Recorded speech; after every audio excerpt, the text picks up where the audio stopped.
Hey folks, today, June 10th, 2025, we're here with Arnold Jackson. Arnold Jackson, well-known Arnold Jackson out in Southern California North. He's in the same region that we flew. He's not, he didn't compete this year in the World Cup, so he's not a World Cup finalist, but he's somebody that I say, no, we got to interview Arnold Jackson while we're out here.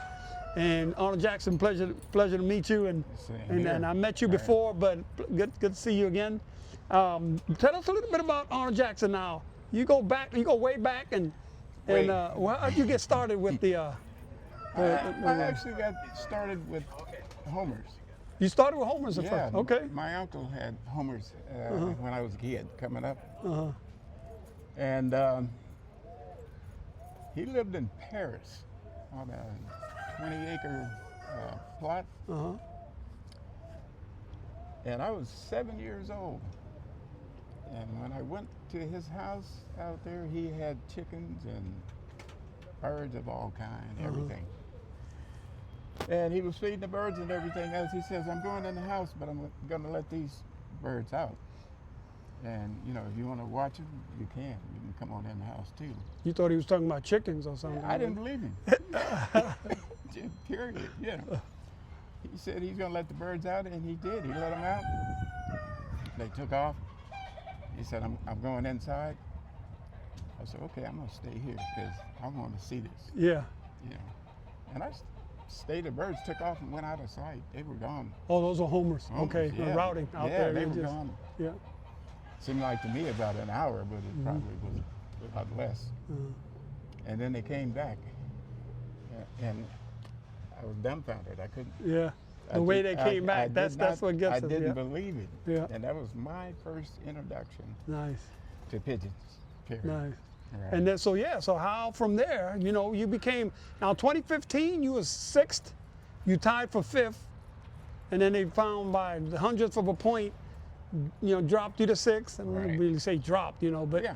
And then first or second in the world in the U.S. No, in the U.S. In the U.S. Yeah, Ted Mann won it that year, and I was second.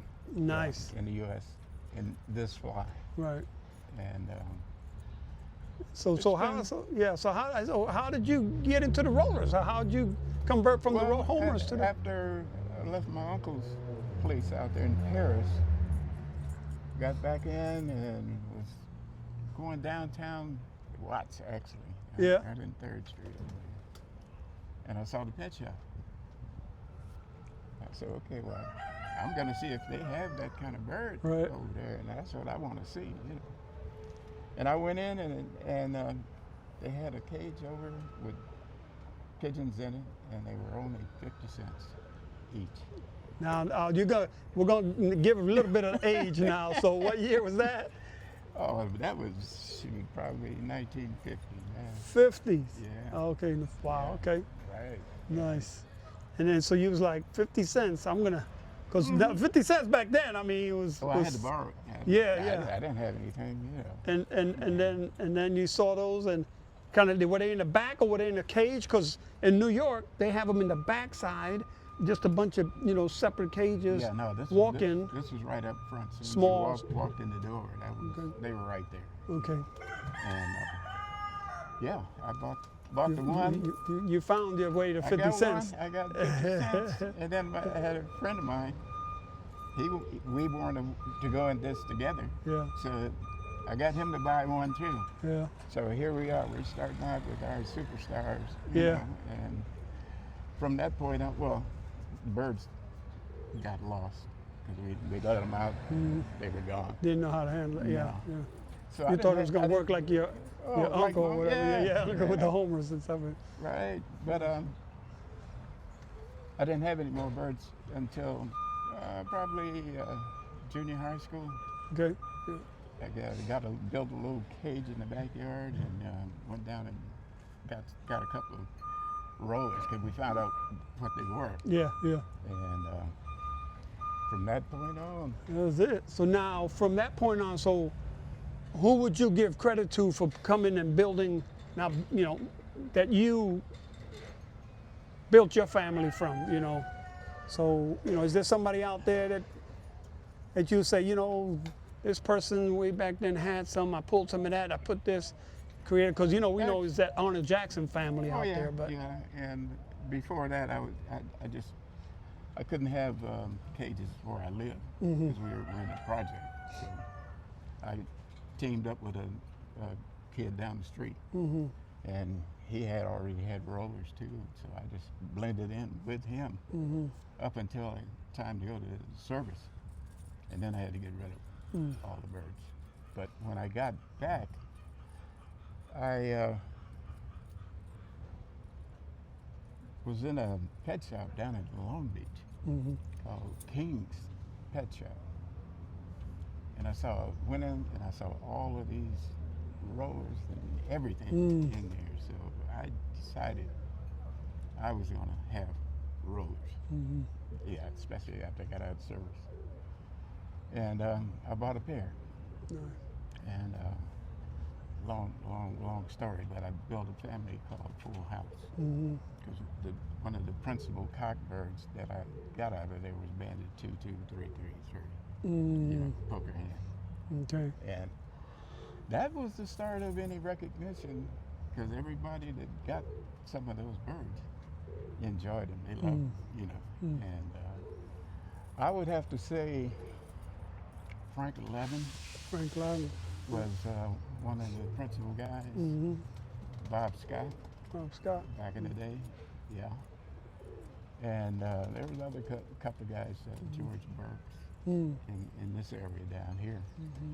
And then I learned about the Lee Myers and Garcias and all the different names. Yeah. The heavyweights in this area down here. Nice. And well, you got to, you know, we were looking at your setup in your loft, and this is out here, and beautiful place out here. And, you know, he's got his nice setup, and we want to, again, one last thing, and this is what I ask the qualifiers is there something that you do to get your birds ready for competition day? Is there anything specific like you know, you're like, okay, well, I'm getting ready to fly or compete in 2 or 3 weeks, gotta, whatever. well, I think the model that, you know, that I try to follow too is Monty Nebel's yo-yo. Okay. I think that is probably a big percentage of the guys flying, period, will do that, you know, as far as the yo-yo system goes. Can't, hey, I do it religiously now Okay. compared to what, you know, I used to do. But I do experiment every once in a while just to see what different seeds will help, and that's it. Okay. Well, congratulations again well, thank you again, basically, for what you've been doing all these years, and, you know, sharing your birds and knowledge with everybody, because, you know, everybody's always talking highly about you. So thank you for what you do. I just work hard at doing it right. And one situation that probably is it's a great thing and it's a handicap at the same time, and that is trying to make the highest quality bird in performance I can. As in fast. Just the whole package, but you know, in our clubs here, we place speed and style first. Okay. Over frequency and depth. Okay. And that's it can hold you down. As far as the kid competition part of it goes. Yeah. Right. Okay. All right. That was different. So you'd work on speed and style over primarily. Okay. That was the priority. Yeah. Nice. So. Well, thanks again there, Mr. Jackson. All right. See you again. Yeah.